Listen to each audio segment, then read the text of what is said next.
Hey there, Aaron Michael Pine here, and welcome to Ancient Myth and Magic, my online transformational course. This course uses the ancient modality of the Tree of Life, or in Norse mythology, Yggdrasil. And this Tree of Life represents the whole entirety of our whole life, all that we are, all the consciousness and connections that we are, and how to integrate them back into a whole being. So many of us through our lives, right, we go down all these different paths and journeys, different relationship journeys, different business or work journeys, different health journeys, different experience journeys in our lives. And some of those lead to fruitful ends and many do not. And we continue to just kind of wander along through these different journeys, experiencing things. And obviously they build on each other, right? We learn things, or sometimes we don't learn. What I love about the Tree of Life is that it shows us how the different aspects of our life, and the different areas of our life, the different journeys we've had, are actually part of a greater tapestry, the Tree of Life of our soul, the whole entire tapestry or holographic connection of our soul. For example, in Norse mythology, one of my favorite stories is of Odin going to claim the sacred mead, or the precious mead, the gift of the goddess, the gift of life. And in doing so, right, he has to go into the underworld.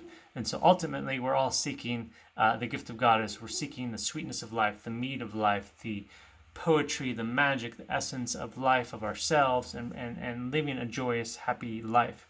Yet to get to that, we have to go into the underworld, as Odin does. He goes into the underworld, and the underworld is full of illusions and disillusions and trickery and madness and pain and suffering. And so we've all gone through that. I've had to go through that in work stuff. I've had to go through that in relationships, going through what I call dark tunnels, where maybe things seem right at the time, but at the same time, they don't quite seem right, and they're not quite working the way we thought they should or wanted them to. And yet we have to go through that journey. It's almost like we have to go through that adventure to then claim the gold at the end, or in Odin's case, claim the mead. So Odin had to go through the underworld, go through illusion and madness and craziness to find the sacred mead, which was being guarded by a giantess, a female giant. And it's said that once he came to her and she was guarding the precious mead, which is what he was seeking, that he performed a sacred marriage, which at first you would think, oh, maybe he married her. He married this giantess of the underworld. But no, in truth, he performed a sacred marriage in himself. He then revealed his glory, his eloquence, his poetry, his majesty. It's like he revealed his soul.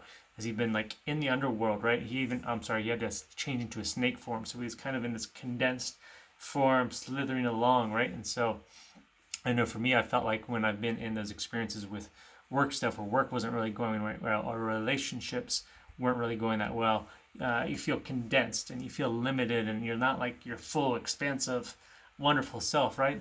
There's anxiety, there's sadness, there's fear, there's anger, there's grief, all those things, right? We all go through as we're going through these difficult challenges. But then once you reach the end of that, then when the precious mead, right? The precious mead is this honey wine. That's a big part of the mythology. He then revealed himself. He then opened up and became his full self. And then he was able to recover the mead, which symbolically recovered the mead, the golden nectar of life within himself. And then he transformed into a great eagle, which is a symbol of power and mastery and control over his domain. And then he flew from the underworld. He left the underworld and went back to Asgard, or Valhalla, his heavenly realm, back to the heavenly abode. So he uses massive amount of energy to transform himself and then go back to his heavenly realm, his fullness of his life. And as he was doing this is very important, as he dropped drops of mead into Midgard, or the human world. So he's dropping mead on for others to awaken, to receive those gifts, those blessings. So once we go through our transformation, we can step into both our own heaven. We create our own heavenly reality around us, and then we can also be of service to others, to assist them to uplift their lives.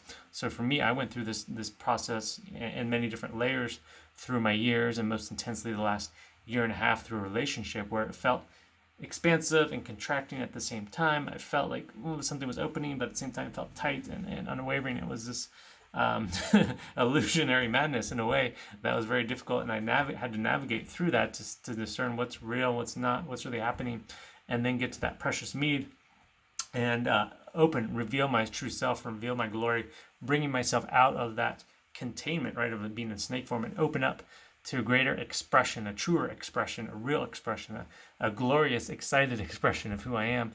And from that place, I received that mead.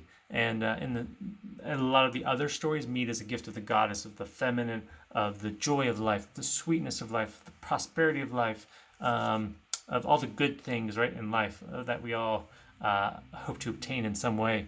So that came to me, and then I transformed, I opened up, and now things in my life are rapidly shifting in such amazing ways, from work, relationship, all kinds of beautiful things are clicking, as it's like I feel like I'm leaving the underworld and moving into Valhalla, and then at the same time I feel like I can now be of greater service to others.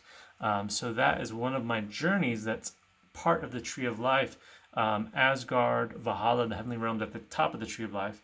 The underworld's one of the realms at the bottom of the Tree of Life, and there's many other realms in that. There's nine main realms in the Tree of Life, and each of these represent different aspects of our consciousness and our life's experience. There's realms of fire, which is like purification, the burning, the cleansing away.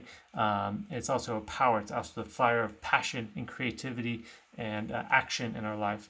There's realms of ice and cold, which is where we felt restricted and held back and maybe limited and contracted in our life. And there's the realms of the Elfmere, which is the elven realms, which is sort of the celestial realm of almost like these angelic beings. So it's connecting with that angelic aspect, that aspect of service, of life giving to the world, to ourselves. And there's realms of the giants, which represent a lot of the challenges, the main things that humanity has to overcome, such as fear, such as grief, greed, despair, all those different things. So through this beautiful tapestry of these mythologies of the Tree of Life, you can begin to map out and understand and integrate all of who you are, all the experiences you've had, all the gifts you are, all the challenge you've had, and they start to make sense, right? It's like, oh, okay, you can start to put it all together and piece it together and see how they branch, like a tree, branch and root together. And then this whole picture then makes up all of who you are. For me, I'm seeing how the tree represents like the higher aspects of my spirituality, my vision, my wisdom, but then also like the roots, or how do I apply that into the physical world? How do I bring that into, I'll say, business and relations and connections with others? And then how it's centered through my channel of the trunk of my Tree of Life. So it's like embodying that into my form. And so I'm connecting all these realms. They're not divided up in different ways. It becomes an integrated whole tree of life. And so that's what this class is really about at its core. How do we look at the dark things, the difficult things in our life, the challenges we've all gone through, and bring that into balance with the greatness, the goodness, and the gifts that our soul has, and restore it all back together. So in the 9-week course, we're going to be going through each of the different realms and understanding what they are mythologically, and then understanding what they are in ourselves, and understanding where we've either been experienced them, or we've been stuck in them, or there's something there we need to clear and reclaim back our power. It's reclaiming back our gifts from those realms, from those stories of our lives, from those experiences in our life. And how do we bring it all back together into a powerful whole, so that we can then embody and be the whole tree, that we can be all realms, that we can move through all realms, and it doesn't phase us. We become centered like a tree, holding all those realms, drawing power from all those realms, and bringing that into our life to create the life we want.